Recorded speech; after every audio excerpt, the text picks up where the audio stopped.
नारद की कामदेव पर विजय। एक समय की बात है, नारद ने विषय वासनाओं पर विजय प्राप्त करने के लिए परब्रह्म ही कठोर साधना की। वे हिमालय पर्वत की एक निर्जन स्थान में जाकर समाधिस्थ हो गए और परब्रह्म की आराधना करने लगे। उनके इस प्रकार कठोर साधना करते देख देवराज इंद्र भयभीत हो गए। उन्होंने इस विषय में देवगुरु बृहस्पति से परामर्श करने का विचार किया। वे आचार्य बृहस्पति के पास पहुंचे और उनसे कहा, आचार्य, नारद हिमालय पर्वत पर कड़ी कठिन साधना कर रहे हैं। मेरी समझ में ये नहीं आ रहा कि वे इतना कठोर तप किस उद्देश्य के लिए कर रहे हैं।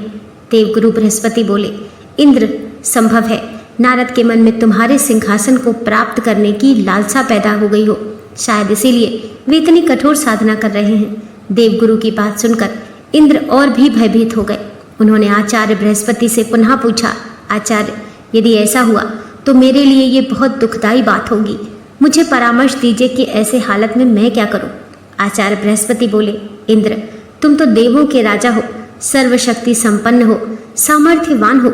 मैं तुम्हें इस विषय में क्या परामर्श दे सकता हूँ। तुम स्वयं ही कोई उपाय सोचो। आप ठीक कहते हैं आचार्य जी, मुझे कोई ना कोई उपाय सोचना पड़ेगा। कहते हुए इंद्र वहां से चले गए। अपने महल में पहुंचकर उन्होंने कामदेव को बुलवाया और उनसे कहा, कामदेव, नारद हिमालय पर्वत पर एक निर्जन स्थान में बैठे कठोर तपस्या कर रहे हैं। मैं चाहता हूँ कि तुम उनके पास जाओ और उनकी मायावी शक्ति द्वारा जैसे भी हो उनकी तपस्या भंग कर दो, जैसे आपकी आज्ञा।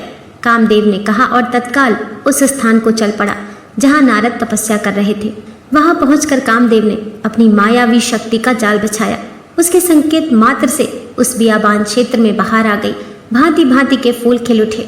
चारों ओर हरी तीमा फैल गई। शीतल मंद सुगंधित वायु बहने लगी। कलियों पर भंवरे गुंजन करने लगे तथा भांति भांति के रंग बिरंगे पक्षी कलरव करने लगे। कुछ ही क्षण में स्वर्गलोक की एक अप्सरा प्रकट हुई और नारद के सामने मनोहारी नृत्य करने लगी। उसके घुंघरुओं की मधुर ध्वनि वातावरण में गूंजने लगी। लेकिन कामदेव का यह प्रयास व्यर्थ ही साबित हुआ। अप्सरा नृत्य करते करते थक गई, किंतु नारद का ध्यान नहीं टूटा। थक हार कर अप्सरा वापस लौट गई। तब पूरा होते ही नारद ने आंखें खोली। कामदेव ने सोचा, यदि नारद को बाद में ये पता लग गया कि मैंने उनकी तपस्या में विघ्न डालने की चेष्टा की है तो वे मुझे श्राप दे देंगे। उचित यही है कि मैं स्वयं ही उन्हें सच्ची बात बता दूं। यही सोचकर उन्होंने नारद के समक्ष पहुंचकर उन्हें साष्टांग प्रणाम किया। नारद ने उन्हें आशीर्वाद देकर कहा, आओ कामदेव।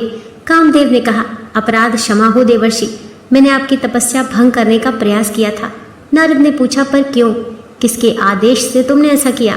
कामदेव बोले, देवर्षि, मुझे आकिंचन में इतनी हिम्मत नहीं जो स्वयं ही आपको तप से डिगाने का कार्य करता। मुझे ऐसा करने को कहा गया था। नारद बोले, किसने ऐसा करने को कहा था कामदेव। देवराज इंद्र ने, उन्होंने ही मुझे यहाँ भेजा था। कामदेव ने सच्ची बात बता दी।